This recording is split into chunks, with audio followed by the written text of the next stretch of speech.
senantiasa dan tidak pernah bosan-bosannya kita panjatkan kehadiran Sang Maha Pencipta Allah Subhanahu wa Ta'ala, yang mana dengan limpahan karunia-Nya, rahmat-Nya, hidayah-Nya, serta anugerah-Nya kepada kita semua, kita kembali masih diberi kesempatan, kesehatan, dan usia panjang oleh Allah untuk sama-sama dan senantiasa mengabdikan diri kita di jalan-Nya dengan menjalankan segala perintah-Nya dan menjauhi semua larangan-Nya. Salawat diringi salam juga tidak pernah lupa pula kita aturkan kepada junjungan alam Rasulullah sallallahu alaihi wasallam, di mana beliau telah bersabda dalam sebuah hadisnya, khairukum man ta'allama al-Qur'ana wa 'allamah.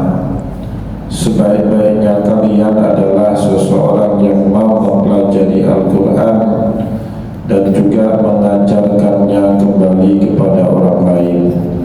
Bapak Ibu kaum muslimin dan muslimat, jamaah salat maghrib dan juga isya yang dimuliakan oleh Allah, mari pada kesempatan malam yang penuh dengan keberkahan ini, sambil kembali kita niat i'tikaf di rumah Allah, mari sama-sama kita kembali melanjutkan pengajian tafsir Al-Quran kita dengan kitab Tafsir Al-Quranil Azim karya Imam Ibnu Katsir rahimahullahu ta'ala anhu.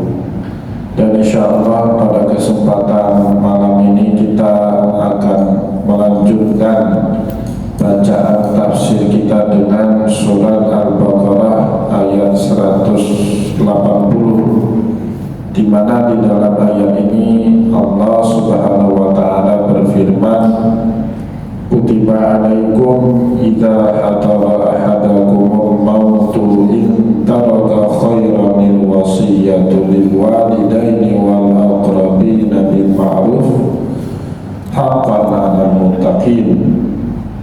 Kutiba alaikum, telah diwajibkan kepada kalian semua, idza hadara ahadakumul maut, pada saat ada salah seorang di antara kalian yang dijemput oleh kematian, in taraka khairan, ketika dia meninggalkan harta benda.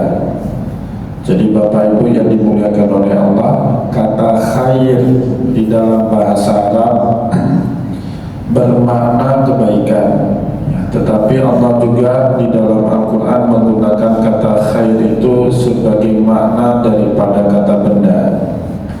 Contohnya di dalam ayat yang lain Allah Subhanahu wa Ta'ala berfirman, wa innahu lihubbil khairi lasyadid. Makna dari kata al-khair di dalam ayat itu bukan kebaikan, karena tidak semua manusia suka berbuat baik. Tapi yang sudah Allah Subhanahu wa Ta'ala pastikan, wa innahu lihubbil khairi lasyadid, semua manusia itu suka harta, suka uang. Maka disebut kata khair di dalam ayat itu bermakna dengan uang ataupun harta benda. Lasyadid, betul-betul manusia itu suka dengan harta benda, maka Allah menyebut harta benda juga di dalam Al-Quran dengan kata al-khair. Contohnya di dalam ayat tadi, wa innahu lihubbil khairi lasyadid. Maka ketika Allah Subhanahu wa Ta'ala berfirman dalam surat Al-Baqarah ayat 180, idza hadara ahadakumul mautu in taraka khairan, apa makna kata khair di situ? Maknanya adalah harta benda. Telah Allah Subhanahu wa Ta'ala wajibkan kepada kita semua, pada saat ada di antara kita yang mati, meninggal dunia, pada saat kita meninggalkan harta benda, al-wasiyah, kita berwasiat. Padahal kita tahu bersama Bapak Ibu, hukum wasiat itu bukanlah wajib ya. Tetapi kenapa Allah menggunakan kata kutiba? Dan kita tahu sama-sama Bapak Ibu, setiap kali Allah menggunakan kata kutiba di dalam Al-Quran punya konsekuensi. Allah Subhanahu wa Ta'ala mewajibkan kepada kita apa yang Ia perintahkan itu. Contoh, pada saat Rasulullah hijrah ke kota Madinah, Allah Subhanahu wa Ta'ala hendak mewajibkan jihad fi sabilillah kepada Rasulullah, kepada kaum muslimin, sampai kemudian terjadi berturut-turut perang Badar, perang Uhud, dan perang-perang yang lainnya. Allah Subhanahu wa Ta'ala mewajibkan perang itu dengan firman-Nya, ya ayyuhalladzina amanu kutiba alaikumul qitalu wa huwa kurhun lakum. Wahai orang-orang yang beriman, telah kami wajibkan kepada kalian perang. Boleh jadi perang itu tidak membuat kalian senang ya. Jadi Allah mewajibkan sesuatu juga dengan kata kutiba di dalam Al-Quran. Atau contoh yang paling masyhur yang mungkin semua kita hafal ayatnya, Surat Al-Baqarah 183. 3 ayat dari ayat yang kita kaji pada malam ini. Allah Subhanahu wa Ta'ala mewajibkan kita puasa dengan kata kutiba.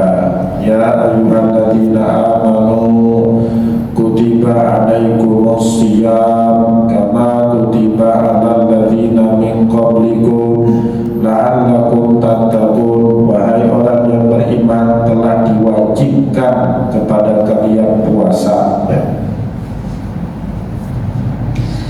Jadi Bapak Ibu yang dimuliakan oleh Allah, begitu juga di dalam surat Al-Baqarah ayat 180, Allah Subhanahu wa Ta'ala berfirman, kutiba alaikum, telah diwajibkan kepada kalian jika ada di antara kalian yang meninggal dunia dan ia meninggalkan harta benda, al-wasiyah.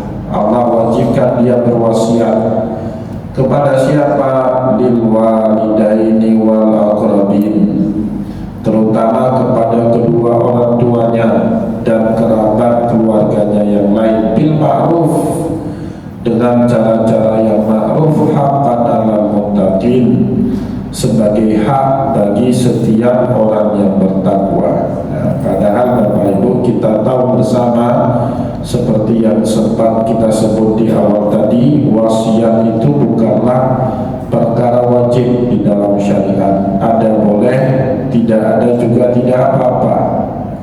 Sebelum kita mati, kita punya harta benda, kita boleh berwasiat atau juga tidak berwasiat pun tidak berdosa. Yang wajib pada harta kita itu 2. Setelah kita mati Bapak Ibu, ada kewajiban 2 pada harta kita itu. Yang pertama, seluruh biaya fardhu kifayah wajibnya atas harta benda yang kita tinggalkan ya, bukan pakai kas kampung, bukan juga dari duit anak kita sendiri, tidak Bapak Ibu, itu dari duit kita ya. Maka orang dulu itu biasanya sudah mempersiapkan kain kafan untuk kematian dirinya sendiri. Kain kafan sudah disiapkan, apalagi tikar sudah disiapkan, sarung sudah disiapkan, semuanya sudah disiapkan sendiri. Kenapa? Karena beban fardu kifayah itu diwajibkan atas harta si mayit, bukan pada atas harta orang lain. Itu yang pertama. Yang kedua Bapak Ibu, wajib dari harta si mayit itu dilunasi semua bentuk utang piutangnya. Sedangkan yang lain itu opsional. Jika ada lebih, ya, ada wasiat, ditunaikan wasiatnya. Jika tidak ada, tidak wajib kita tunaikan wasiatnya. Begitu juga harta faraid, harta warisan. Kalau hartanya sudah habis semua, terpakai untuk membiayai proses fardu kifayah, dan pelunasan utang piutang, maka faraid itu bukan suatu kewajiban Bapak Ibu ya. Tidak pernah ada para ulama yang mengatakan wajib bagi seorang ayah atau bagi seorang ibu atau orang tua dia meninggalkan harta warisan kepada anaknya. Tidak wajib itu. Jika ada, alhamdulillah. Jika tidak ada, orang tua kita pun tidak berdosa. Tetapi yang namanya utang piutang itu Bapak Ibu, wajib itu atas harta kita. Nah, maka yang paling harus kita takuti sebelum meninggal dunia itu sebenarnya utang piutang. Hati-hati itu dengan utang piutang. Ya, kalau tidak perlu sekali lebih baik dihindari. Kalaupun ada, buat catatan yang baik. Jangan pernah coba ngeles dengan utang piutang itu Bapak Ibu. Rasulullah SAW berkata di dalam satu hadis, matlul ghaniyyu zulmun, orang yang punya kemampuan melunasi utang tapi utangnya nggak mau dilunas-lunasi padahal dia punya uang. Buktinya apa? Tiap tahun jalan-jalan ke luar negeri, utang terduduk sama orang ratusan juta dan dibayar. Itu dosa besar Bapak Ibu, zulmun kata Rasulullah. Tapi saya sering dapati itu, bahkan dilapori sama jemaah ustaz itu, tolong kasih tahu. Alah, kalau kasih tahu saya pun tidak berani. Ya, Bapak itu punya utang sama orang lain, yang berutang nggak bayar-bayar Bapak Ibu, tapi tiap tahun jalan-jalan ke luar negeri. Ya, foto lagi, fotonya dikirim kepada yang minjamin dia duit. Nah, saya sedang di luar negeri. Yang minjamin duit Bapak Ibu derita batin dia. Uang saya nggak dibayar-bayar, ini orang jalan-jalan ke luar negeri, itu zalim. Bahkan Rasulullah SAW dulu Bapak Ibu tidak pernah mau mensolati jenazah atau menyolatkan jenazah yang masih terikat utang piutang dengan orang lain. Yang ditanyai sama Rasulullah apa?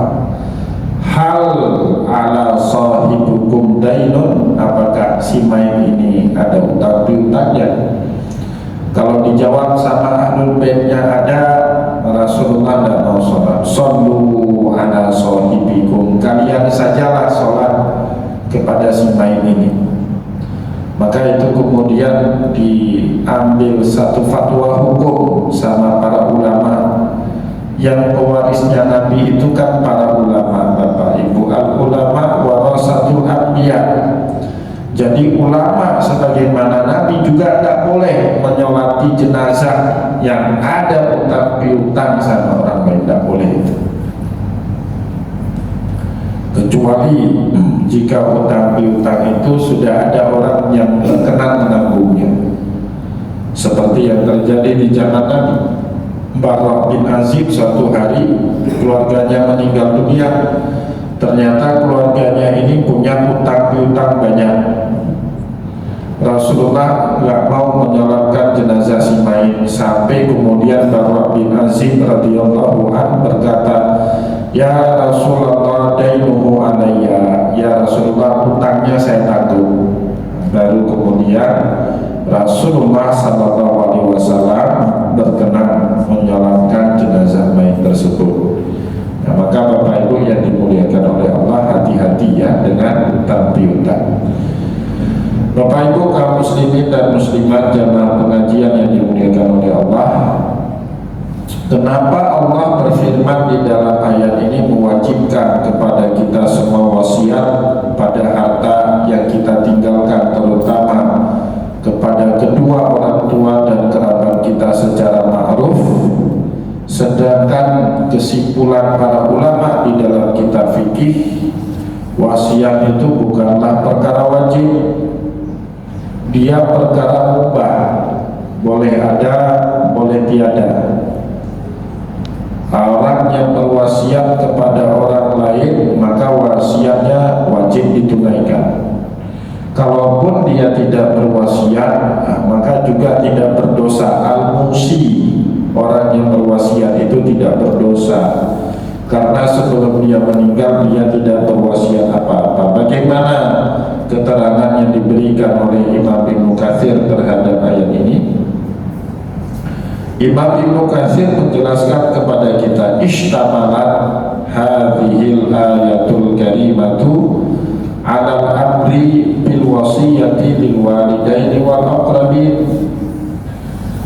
Ayat yang baru saja kita bacakan tadi, surat Al-Baqarah 180, mengandung perintah al-amru bil wasiyah, perintah agar kita berwasiat harta sebelum kita mati, terutama kepada kedua orang tua kita, wal aqrabin, dan kerabat-kerabat kita yang lain, anak, saudara-saudari, istri, dan kerabat-kerabat yang lainnya. Wa qad kana dzalika wajiban, dan hukumnya berwasiat pada harta yang akan kita tinggalkan, terutama kepada kedua orang tua dan kerabat karib kita, itu awalnya wajib. Wasiat itu awalnya hukumnya wajib.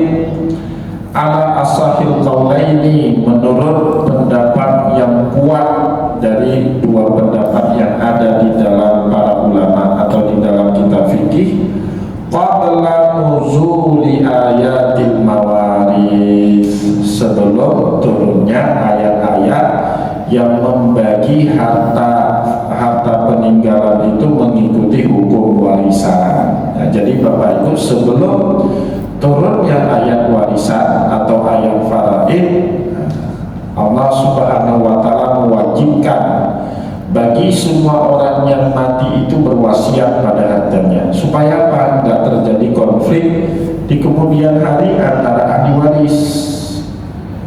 Maka cara penengahnya Bapak Ibu, sebelum adanya ketentuan-ketentuan yang ada di dalam ilmu faraid atau di dalam ayat warisan, Allah Subhanahu wa Ta'ala menurunkan surat Al-Baqarah 180.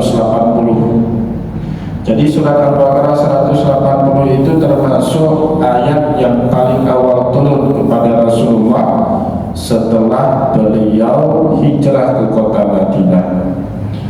Ayat-ayat warisan Bapak Ibu yang Allah Subhanahu wa Ta'ala firmankan di dalam surat An-Nisa, yusikumullahu fi auladikum lidzakari mislu haddil unsayain fa in kunna nisa'an fawqa snataini falahunna sulusa ma tarak wa in kanat wahidatan falahan nisf, sampai akhir ayat itu turun belakangan Bapak Ibu, tahun 4 Hijriah. Jadi ada jarak sekitar lebih kurang 3-4 tahun. Itu tidak ada ketentuan tentang pembagian harta warisan kecuali dengan jalur wasiat. Nah, jadi di awal-awal hijrahnya Nabi ke kota Madinah, kaum muslimin mendapatkan harta dari kerabat mereka yang sudah meninggal dunia itu bukan melalui jalur faraid Bapak Ibu, dan juga bukan cara bagi damai. Ya, kalau di dalam fikih namanya tafaruj, bagi damai, mufakat, semua ahli waris duduk sama tinggi, sama rendah, bagi sesuai dengan kesepakatan, itu namanya tafaruj. Bukan juga dengan cara itu, dengan cara damai, tapi mereka mendapatkan harta dari kerabat mereka yang sudah meninggal dunia dengan cara wasiat.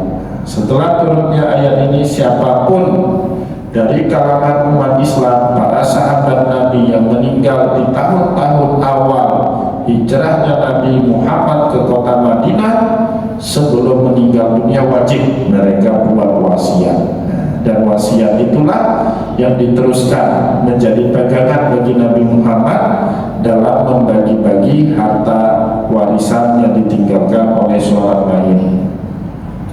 Nah, maka disebut di sini oleh Imam Ibnu Katsir, wa qad kana dzalika wajiban, adapun memberikan wasiat terutama kepada kedua orang tua dan kerabat famili yang lain itu di awal-awal masa hijrahnya Nabi Muhammad, hukumnya wajib qabla nuzuli ayatil mawaris, sebelum Allah Subhanahu wa Ta'ala menurunkan ayat pembagian harta warisan yang ada di dalam surat An-Nisa. Falamma nuzilat ayatul faraidi, pada saat Allah Subhanahu wa taala telah menurunkan kepada Rasulullah ayat-ayat tentang faraid, nusikhat hadhil ayah, maka Allah Subhanahu wa taala menghapus. Nah, di dalam syariat Bapak Ibu, di dalam Al-Qur'an ada yang namanya nasikh wal mansukh. Ayatnya ada, tapi keberlakuan hukumnya itu tidak ada lagi Bapak Ibu. Salah satunya, contohnya ayat ini. Kita tidak boleh lagi berkata di zaman sekarang kalau wasiat itu cara wajib untuk membagi harta warisan. Kenapa? Karena sudah ada ayat tentang faraid, maka wasiat menjadi hukumnya mubah, boleh-boleh saja, boleh dilakukan, boleh juga tidak. Tetapi ayat faraid itu menjadi ayat yang wajib dipedomani oleh umat Islam dalam membagi harta faraid, dalam membagi harta warisan. Contohnya yang lain Bapak Ibu, ayat yang mengharamkan khamar tidak ada di awal Islam. Bahkan kalau kita baca di dalam surat An-Nahlu, ada semacam pujian dari Allah kepada khamar. Kata Allah di dalam ayat pertama yang berbicara tentang khamar, wa min thamaratin nakhili wal a'nabi tattakhiduna minhu samara wa rizqan hasana. Wa min thamaratin nakhili wal a'nab, dan dari buah kurma maupun buah anggur bisa kalian ambil perasan air yang memabukkan dan rezeki yang baik. Jadi semacam ada legalisasi dari Allah. Tapi apakah kita sekarang berkata khamar itu adalah barang halal? Tidak Bapak Ibu. Kenapa? Ayat itu tidak berlaku lagi. Apalagi setelah terjadi peristiwa mabuknya Umar bin Khattab saat sholat isya berjamaah, beliau jadi imam, baca qul ya ayyuhal kafirun, dah sampai-sampai qul ya ayyuhal kafirun la a'budu ma ta'budun wa la anna a'budu ma a'budun. Balik-balik terus. Kayak kita di zaman sekarang Bapak Ibu, nggak minum khamar aja balik-balik ayat itu. Nah, turun lagi ayat Al-Quran, la taqrabu sholata wa antum sukara, jangan dekati sholat kalian dalam keadaan mabuk. Nah, maka para ulama, para sahabat saat itu memahami minum khamar itu tidak boleh menjelang sholat. Habis sholat mabuk-mabuk lagi tidak apa-apa, tapi yang tak boleh mabuk-mabuk sebelum sholat. Sampai akhirnya turun ayat tegas yang mengharamkan khamar. Ya ayyuhalladzina amanu innamal khamru wal maisiru wal ansabu wal azlamu rijsun min amali syaitan fajtanibuhu la'allakum tuflihun. Itu ayat yang terakhir, dan itu yang dijadikan pedoman oleh para ulama untuk mengharamkan khamar. Maka Bapak Ibu yang dimuliakan oleh Allah, metode cara memahami Al-Quran, hukum belakangan menghapus hukum yang terlebih dahulu, namanya di dalam ilmu tafsir disebut dengan nasikh wal mansukh. Nah, itu namanya nasikh wal mansukh. Dulu perempuan yang ditinggal mati sama suaminya Bapak Ibu, masa iddahnya itu lama sekali, 1 tahun tidak boleh menikah dengan laki-laki yang lain. Menderita betul kan? Apalagi kalau perempuan itu masih muda, cantik lagi, kan menderita dia. Walladzina yutawaffawna minkum wa yadharuna azwajan wasiyatan li azwajihim mata'an ilal hauli khaira ikhraj. Masa tunggunya itu 1 tahun, mata'an ilal haul.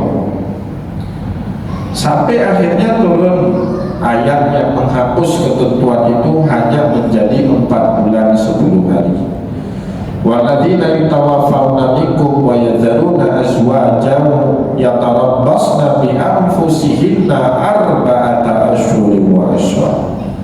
Nah, Jadi masa iddah perempuan yang ditinggal mati sama suaminya tidak lagi 1 tahun, tapi cukup 4 bulan 10 hari.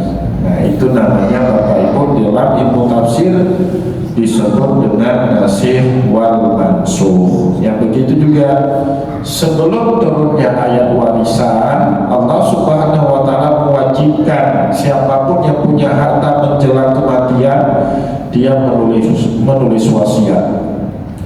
Tapi kewajiban yang Allah Subhanahu wa taala sampaikan di dalam surat Al-Baqarah 180 itu ketentuannya dihapus sama Allah setelah turunnya rentetan ayat tentang warisan di dalam surat An-Nisa. Wa shalat al-mawarithu al-muqaddaratun faridatun minallah. Semenjak turunnya ayat tentang warisan itu, maka ayat mawaris menjadi ayat mawaris dengan takaran tertentu itu menjadi hukum wajib yang Allah Subhanahu wa taala turunkan kepada kita umat Islam, ya. Jadi pedomannya akhirnya pada ayat warisan. Ya'khudhuha ahluha hatman min ghairi wasiyatin wala tahallama minnatul musi. Maka ahli waris itu mengambil harta dari si mayit dengan cara melalui ilmu faraid min ghairi wasiyatin, bukan lagi dengan cara wasiat. Bahkan Bapak Ibu yang dimuliakan oleh Allah, belakangan Rasulullah sallallahu alaihi wasallam melarang wasiat diberikan kepada ahli waris. Kata Nabi Muhammad di dalam hadis, fala wasiyata lil waris, yang namanya wasiat itu tidak boleh untuk ahli waris, hanya boleh untuk selain daripada ahli waris. Nah, tadi perlu kita sampaikan sedikit Bapak Ibu. Meskipun di dalam syariat kita hukum yang disepakati wasiat itu hukumnya boleh ubah, atau sebagian ulama mengatakan sunnah, tapi dalam keadaan tertentu wasiat itu hukumnya tetap wajib bahkan sampai hari ini. Nah, maka di dalam ilmu faraid itu ada yang disebut dengan wasiat wajibah, wasiat yang wajib. Nah, bagaimana bisa wasiat itu wajib? Bisa dalam keadaan tertentu. Saya kasih contoh. Pernah ada di Banda Aceh, Pak. Saya tahu karena saya jadi saksi ahlinya di Mahkamah Syariah. Di satu kampung di Banda Aceh ada satu tokoh. Beliau tokoh, kalau saya sebut namanya Bapak Ibu pasti langsung tahu. Nah, tokoh ini Bapak Ibu cuma punya 2 orang anak laki-laki kandung. Kebetulan tokoh ini dulu waktu masih beliau sehat, beliau juga mengadopsi 1 orang anak perempuan. Anak orang diambil, dirawat, dibesarkan sama beliau. Kebetulan 2 anak laki-laki beliau ini tidak tinggal di Banda Aceh. Satu tinggal di Jakarta, satu lagi tinggal di Australia. Di masa tua tokoh ini Bapak Ibu, beliau sakit-sakitan. Yang merawat beliau bukan 2 orang anak laki-laki kandungnya. Anak laki-laki dia itu nggak kudu diimpul sama ayahnya. Dan beliau sudah menduda sebelum meninggal dunia itu 7-6 tahun menduda hidup. Siapa yang merawat beliau? Nah, anak angkatnya ini, perempuan yang sudah gadis, tinggal serumah dengan beliau, sudah berkeluarga. Setelah 7 tahun sakit stroke, dia yang merawat, dia yang membiayai kehidupan sehari-hari ayah angkatnya itu. Kalau masuk rumah sakit dia yang keluarin biaya. Meninggal dunia tokoh kita ini, meninggal dunia. Anak-anaknya yang tinggal di luar negeri, yang tinggal di Jakarta pada pulang ke Banda Aceh ngurus fardu kifayah, ngurus utang piutang, wasiat. Nah, bagi harta faraid Karena perempuan ini anak angkat, dia tidak dapat apa-apa. Dan memang anak angkat tidak dapat apa-apa Bapak Ibu dari harta warisan, tidak dapat apa-apa. Tapi orang kampung itu tidak tega, karena dibagi secara kekeluargaan. Du pakat, du cigampung, du hapun, du kuimuk cik, du pakat Bapak Ibu. Ini kayaknya nggak adil. Anak perempuan meskipun statusnya bukan anak kandung, tapi anak perempuan ini Bapak Ibu yang puluhan tahun merawat almarhum tokoh ini sampai dia meninggal dunia, bahkan dia yang mengeluarkan biaya untuk kehidupan sehari-hari, untuk berobat di rumah sakit, tapi tidak dapat bahagian apapun dari harta warisan. Dan dua orang ahli waris, apalagi kalau ahli warisnya anak laki-laki, Pak, asobah itu ambil semua harta itu, kecuali anak perempuan hanya 2/3 kalau lebih dari 1. Jadi nggak dapat sisa dikit pun buat anak perempuan ini. Maka pihak kampung itu telepon saya, ngajak konsultasi. Saya bilang bisa itu dapat, namanya wasiat wajibah. Tapi ini tidak memberi, anak-anak laki-laki tidak memberi. Ya sudah, disuruh masukkan saja ke mahkamah syariah, biar hakim yang mengambil alih atas nama hukum. Nah, jadi harta itu diambil oleh hakim atas nama hukum, atas nama menegakkan keadilan, dibawa Bapak Ibu ke mahkamah syariah. Saya disuruh jadi saksi ahli, dapat wasiat sepertiga. Nah, itu namanya wasiat wajibah. Jadi hakim dalam putusannya mewajibkan ahli waris untuk memberi sepertiga harta si mayit kepada anak perempuan yang anak angkat, anak perempuan yang telah merawat almarhum semasa hidupnya. Dapat sepertiga itu. Masalah dikasih apa enggak itu lain lagi. Itu eksekusinya bukan sama saya, tapi saya dengan ilmu Bapak Ibu mengatakan itu wajib dikasih dalam kasus-kasus seperti itu. Ya, gimana enggak Bapak Ibu, dia sudah bersama kita dari kecil, tapi bukan anak kandung, masa tidak dapat apa-apa dari harta warisan, padahal bisa diberi dengan wasiat. Sama Bapak Ibu, saya sering bilang sama Pak Said, Ustaz, kalau ada, tanya Pak Said, kalau ada Said ataupun Syarifah yang miskin, bisa dibantu nggak dengan zakat dan sedekah? Nggak boleh, haram hukumnya. Said dan Syarifah tidak boleh terima zakat dan tidak boleh terima sedekah. Nabi yang mengharamkannya, bukan saya. Terus kita tidak bisa bantu Said Syarifah yang miskin. Said Syarifah itu kan nggak semuanya kaya ya, boleh deh. Ada juga yang miskin. Saya ketemu dengan beberapa orang Said Syarifah hidupnya melarat. Sekarang ada satu orang keturunan Habib Buga itu di pesantren Barbate itu kita bantu, tapi tidak boleh dari zakat, tidak boleh dari sedekah, tapi bisa bantu dari apa? Ada yang namanya infak, kan ada yang namanya infak, ada yang namanya hibah, ada yang namanya hadiah. Kayak Nabi Bapak Ibu, Nabi itu pernah sekali waktu, anak kecil kan suka itu bercanda dengan Nabi. Kalau di dalam hadis disebut min adatil anbiya takrimuhum alal aulad. Salah satu cirinya ada para nabi itu mereka senang berteman dengan anak kecil. Nah, ada anak kecil Bapak Ibu main-main dengan Nabi, kasih kurma. Anak kecil itu kasih kurma, Nabi lupa nanya kurmanya di mana, dia makan itu kurma. Belakangan Nabi sadar itu kurma dari mana ya.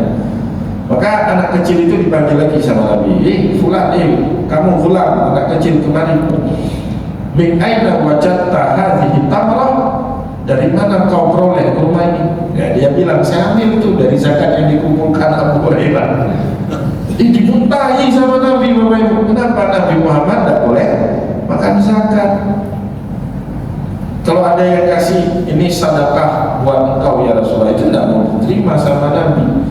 Tapi kalau ada yang bilang ini hadiah buat Muhammad Rasulullah, itu diambil sama Nabi. Nah itu Nabi, kalau saya nggak apa-apa Pak, zakat boleh terima, zakat, sedekah boleh, infak boleh, semua boleh saya terima.